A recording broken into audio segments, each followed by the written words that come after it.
Hey.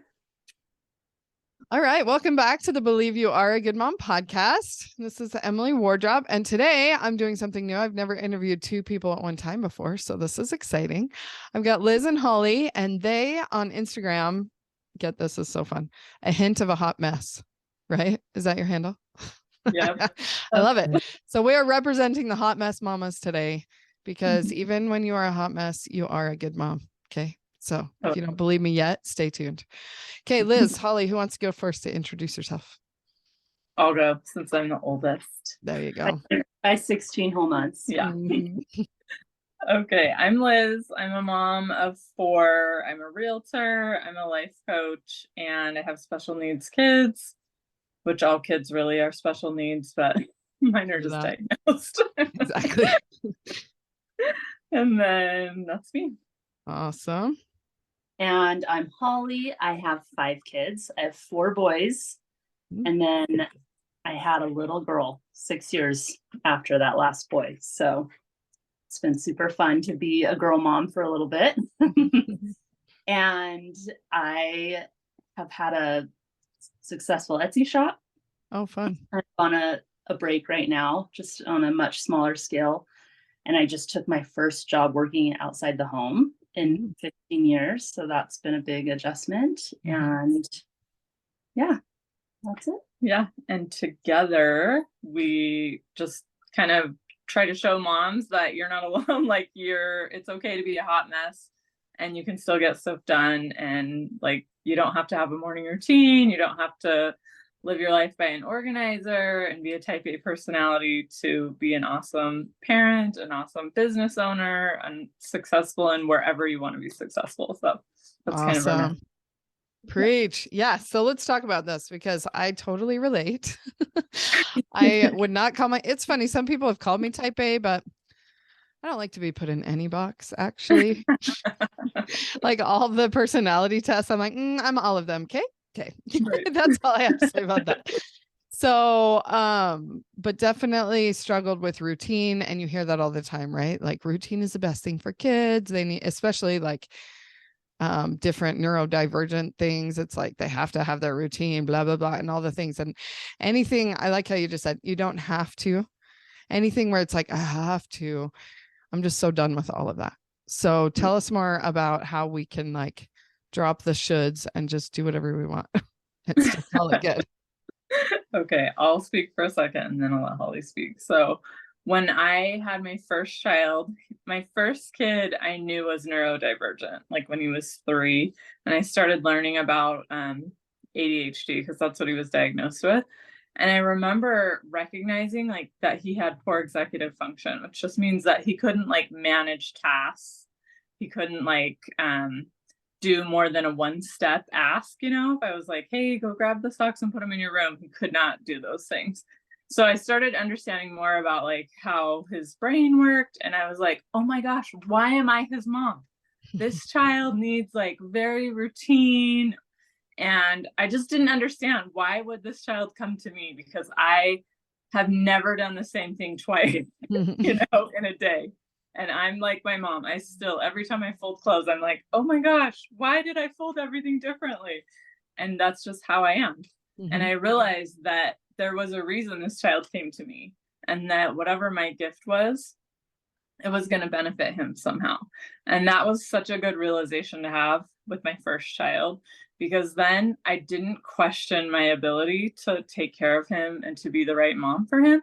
I knew there were places that I wasn't the best for him, but I also knew that I had a lot of things to offer him that were super good and helpful. So I've just kind of taken that understanding in my own motherhood journey and have applied that to all the different areas of life. Of like, oh, that's not the only way to do it. Like maybe somebody says it's best, and maybe it would be super organized and neat and clean and pretty, but it's not necessarily what's best. Like we have a lot of different people in the world and a lot of different ways to get good results. So that's awesome. So did you look at it as like, okay, so he needs routine. I'm terrible at routine. Maybe I was given him to help me be more into routine, or it's like he quote unquote needs routine, but he also maybe needs to learn that he doesn't need routine. Like which way was it that helped you So I think it was both. I think what I Mm, understood was that I was the right mom for him no yeah. matter what. Yeah. And so I think it was both, like me trying to implement routines and to do my best to support him with his needs, but also knowing that in the areas I fell short, that it was good for him, you Mm, know, mm-hmm. and not stressing like when it became like you're never a good mom when you're mad and frustrated with yourself and your kid the whole time. Yeah. And so when I was trying to perform in Mhm. that way, I just knew like, okay, this isn't what's best for us. Yeah. And so then I might pull back a little. And Yeah. so that's sort of how motherhood has unfolded for me, just sort of trying to balance. Yeah. I love that. I was just thinking about this last night because I am terrible about meals, like feeding my kid. Yesterday, I was loading the dishwasher for the 400th time in the day, and I'm like, why do we have so many dishes? And I still beat myself up that I don't feed these kids. Like they're eating all day instead of like, Yeah. and so of course that you should be doing in my brain is like, well, see, if you had organized meals, then you went in that. And then at the end of the day, I'm like, what did my son even eat? Like, of course he's off his rocker because he's so hangry. Like I went through every single meal and was like, oh shoot, and then I'm like, see, he needs blah, blah, blah, blah, that I'm not, blah, blah. I mean, I'm still doing it, even though I understand what you're saying. And I've tried to like convince myself that like I'm the right mom for him and he's teaching me all the things and I'm going to teach, just the combination, but it's not like that, it's a process and it's like a lifelong thing. It's not like, oh, let's just put the puzzle together so nicely set, done. Right. Exactly. I Hollywood. know, Yeah. I was just going to say, I know I've found a lot of peace in realizing that I still have so much hope for myself, even though I've had so many failed chore charts, like it's not even Mhm. but I still get so excited about the idea of a chore chart. I'm Oh. like, oh, this is the thing that's going to work this time. And my husband is kind of in the corner rolling his eyes like another Mhm. chore chart. And, but I still let myself get excited about it. And I still am hopeful that this is going to be the one that works. And it's probably not, let's be realistic. But I think there's a lot of, um, I've just accepted the fact that it's okay to still be hopeful and optimistic, even if you have a history of nothing working out. Like, Mhm. I like that about myself. I like that despite all those kind of things that didn't work out, that I still keep on trying instead Mhm. of being like, oh man, I'm so bad at this. None of those things have ever worked out. Yeah. I've just gained a lot of um, acceptance, just being like, you know what, I'm going to keep on trying because this isn't hurting anyone. Mhm. And eventually little bits of it are sticking and it's making me feel good that I'm trying something that's gonna possibly help my family. And yeah, I think just staying hopeful and not uh looking at your past and thinking, well, it's never worked out before. Why is this one gonna work out? Just Yeah. keep trying. Yeah. I And love that because I learned from my mom that none of it works. And so I haven't even tried anything. And so, like, I can run a long list of things in my head that she tried. And I think part of it is changing our expectations of what working means. Because like we try all these things to get some result that's unrealistic. Like we're never going to have a clean house no matter how many chore charts we try to do. Or like I can think of a million ways she tried to teach us about money. Like we did this thing called monthly money that had these folders and it was divided up. We did like I could do random chores and she would give me we did like different allowances. Like she tried so many things and I still have like work to do on my money mindset. It's not like she could like just spoon feed me all the lessons I need to learn in life. And so we're all just constantly learning our whole entire life. So there's no like one thing that's going to quote unquote work. yeah. It's all just part of the process of learning, I think. And So. I just love looking back at that and thinking how great it is that we've all been trying, that our moms were trying. Yeah, nothing works perfectly or it meets your expectation, but the fact that we just are still so hopeful. Yeah. Yeah, that's nice to label it as hopeful. Yeah. Right? That we hope that the kids will learn whatever it is. So, yeah. But really, they've got our genes and they're just going to struggle with the same or what, anyway, we're all learning what we need to, however we need to, Totally. So, anything else about that? Good. Okay, so let's talk about being successful in your Etsy business, in your real estate business. Like, what have you learned about that? Because we kind of touched on the parenting. What about as the mompreneur? Yeah. So this one's really hard for me because in my mind, it's like success means that you are a multi-millionaire. So I really have to step back and be really generous with myself. Like, what have you done that's successful? And so for me, I have been really successful at being a part-time realtor, which everyone tells you cannot do. When you want to get into that business, everyone's like, yeah, you can't really do that. And I have been able to look back and be like, I've totally done that. And it's been awesome. Like I've averaged $30,000 to $50,000 a year just working 10 to 15 hours. Not even that. It's probably like less than 5 hours a week if you like put it all together. And so it's really easy for me to be like, you're not that successful. But when I look back and I think, you know what, I did exactly what I wanted to do. Yeah. I wanted part-time, be in control of my hours, and make some money. So to me, it's, I think, not getting caught up in that expectation of what someone else might think is successful. And once again, the hope, the belief, like believing like it's possible to do this. And another thing for me that's been really helpful is knowing that I was in charge of like how this all worked out. So if someone told me you can't do that, it was like, well, I can do it how I want to do it, And that's been a really big thing for me, is to have that freedom to not have to do my business the way everyone said that you had to do it. And so I've just worked like a small group of people, and I've had a lot of repeat clients, and it's been really fun for me. I've never done like mass marketing campaigns. I've never done online ads. And that was all because I didn't want to work a ton.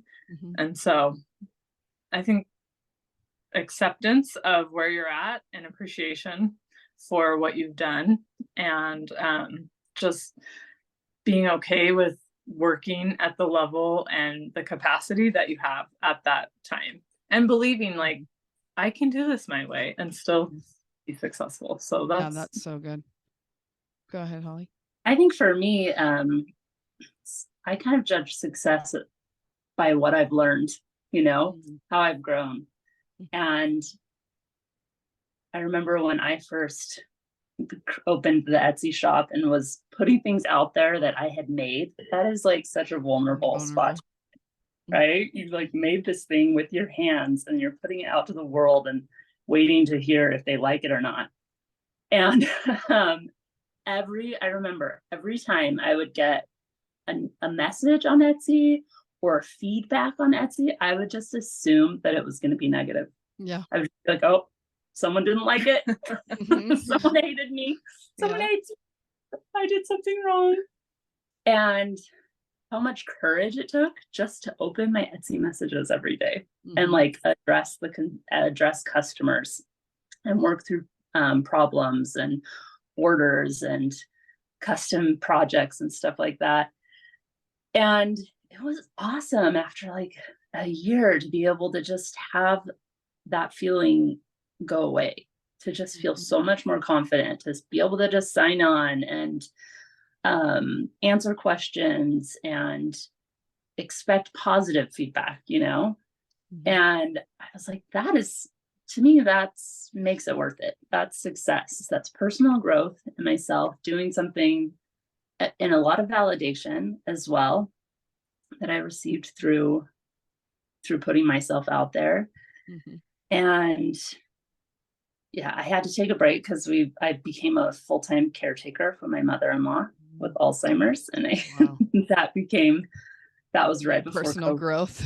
Yeah, different kind of growth. And but I still look back and I gained so much confidence from just having that experience, knowing that I was able to grow that and create product that was well accepted, and that I was able to manage something like that.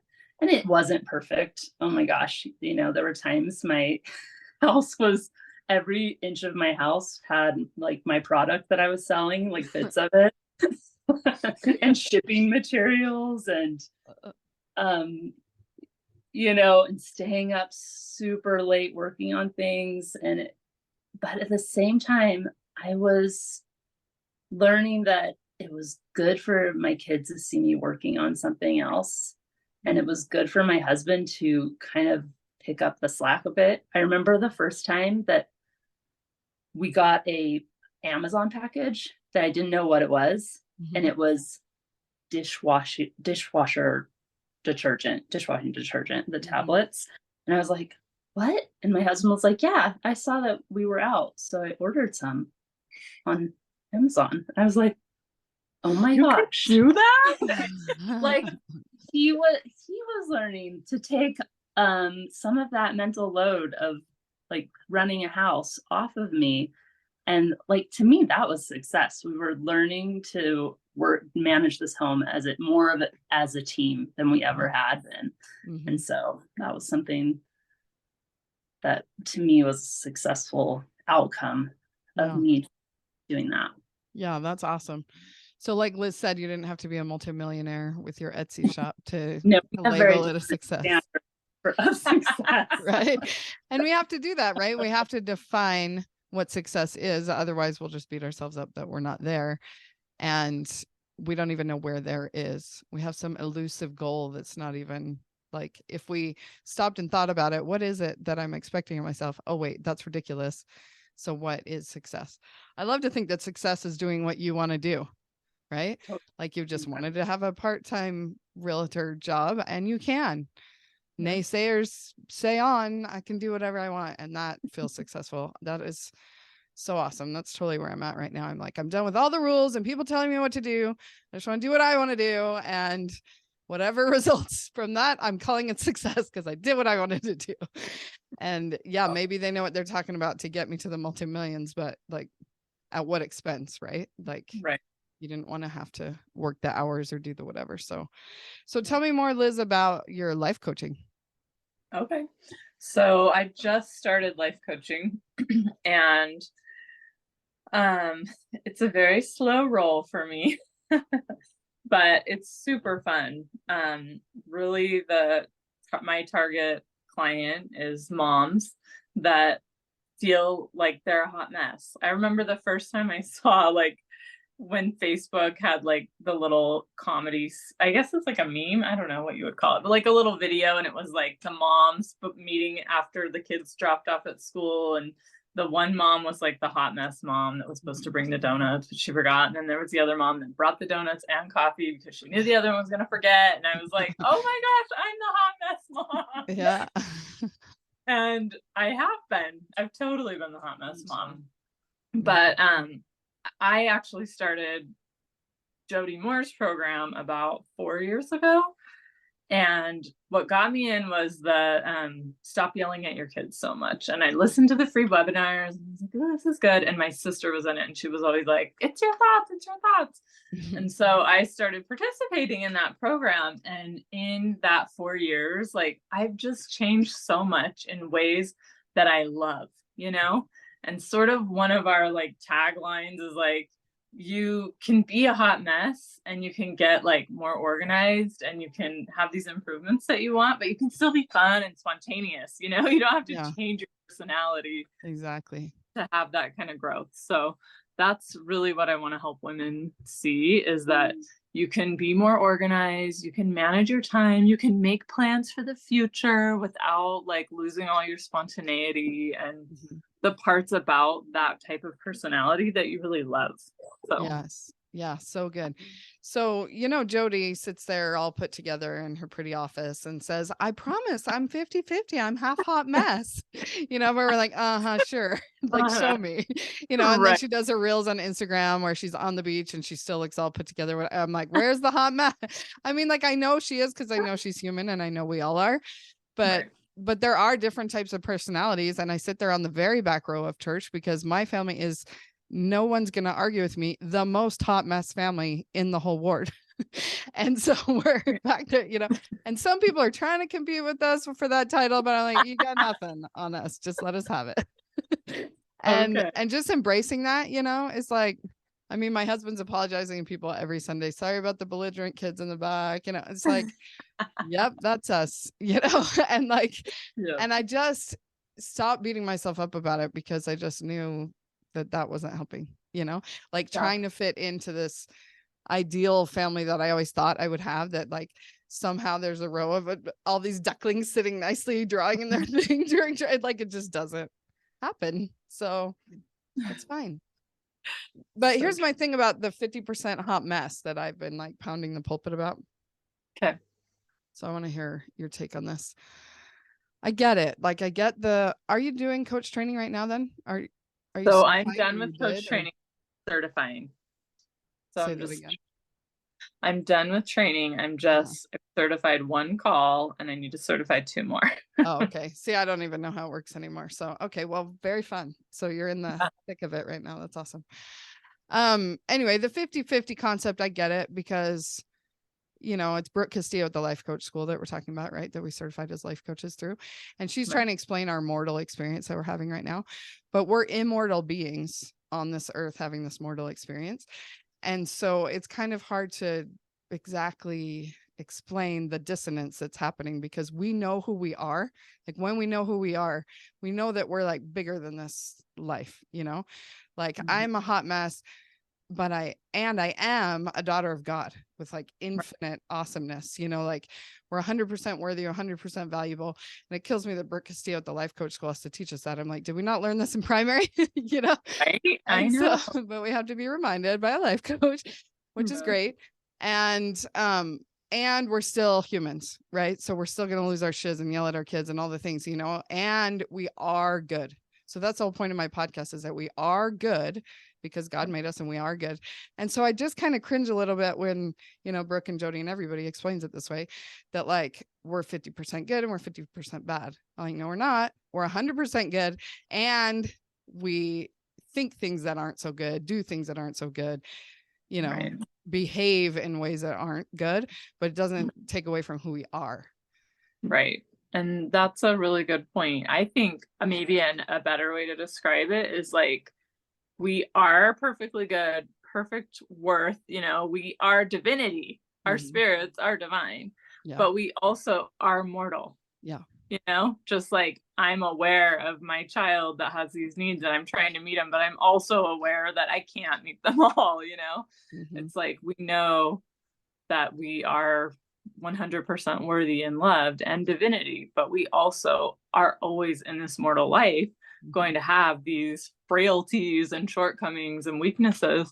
And I feel like it's super helpful for a lot of people to embrace that so that you're not beating yourself up. Because my thing that I've learned the most in life coaching is like loving yourself.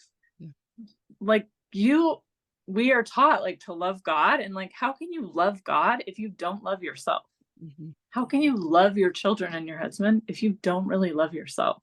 Yeah. And that's, to me, like one of the most foundational things that I've taken away from life coaching, which is so funny. Yes, I know I've learned all these things about my identity in my religious upbringing, but for some reason, life coaching has really helped me to apply them to like my understanding. So yeah, because when we don't love ourselves, the way we talk to ourselves, the craptastic things we say to ourselves, is like we're a creation, like God's creation. So we're almost slapping him in the face when we talk smack about ourselves, Right?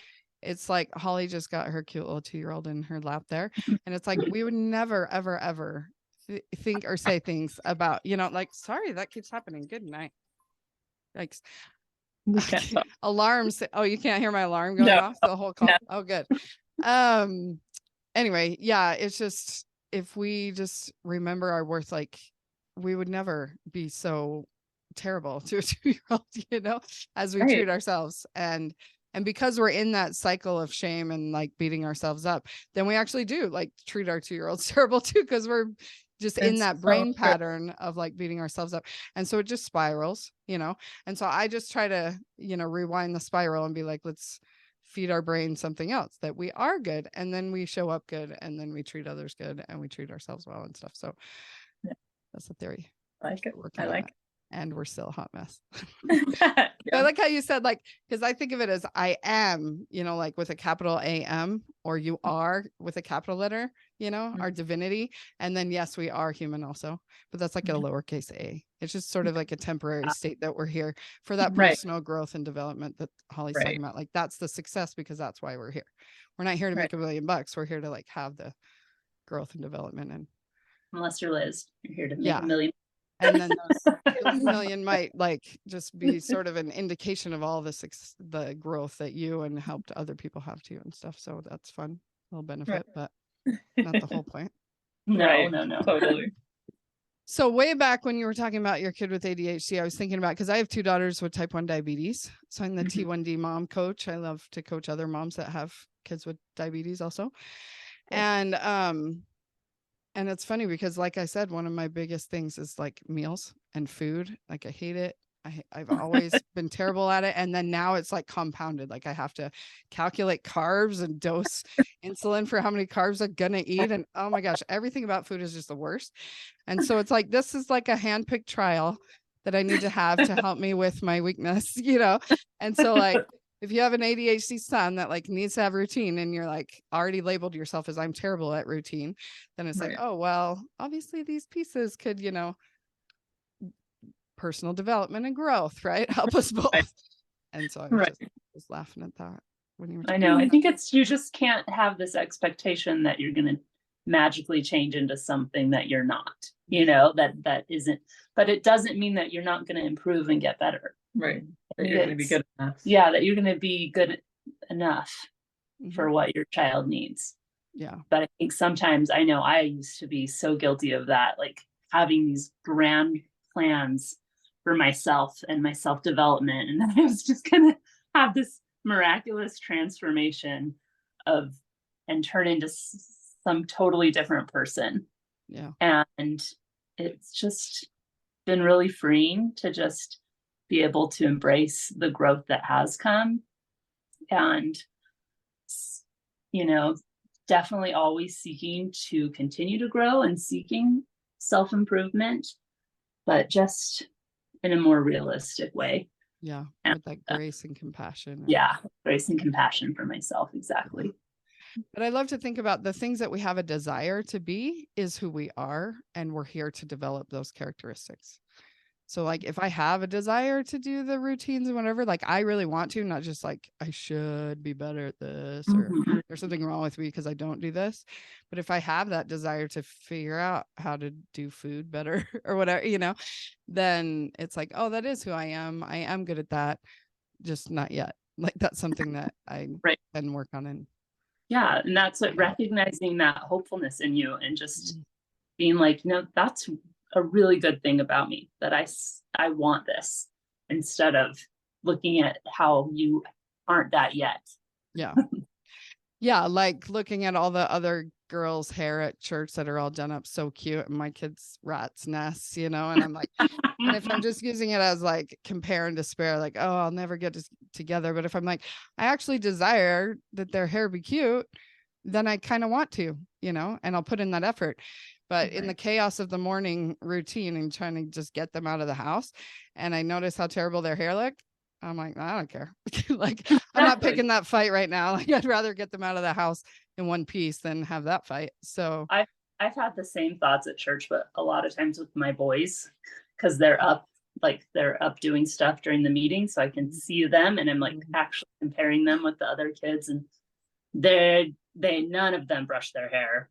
They all need haircuts. Their clothes are wrinkled.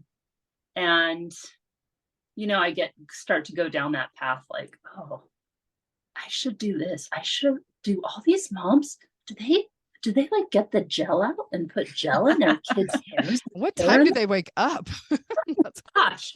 And then I kind of check myself, like, is that important to me? It's not important to me. Yeah. And so I can just like, I can stop myself and be like, I don't need to feel shame about this because this is not something that I value. Yeah, Yeah. I've noticed it, I've observed it and been like, oh, but I can just move on.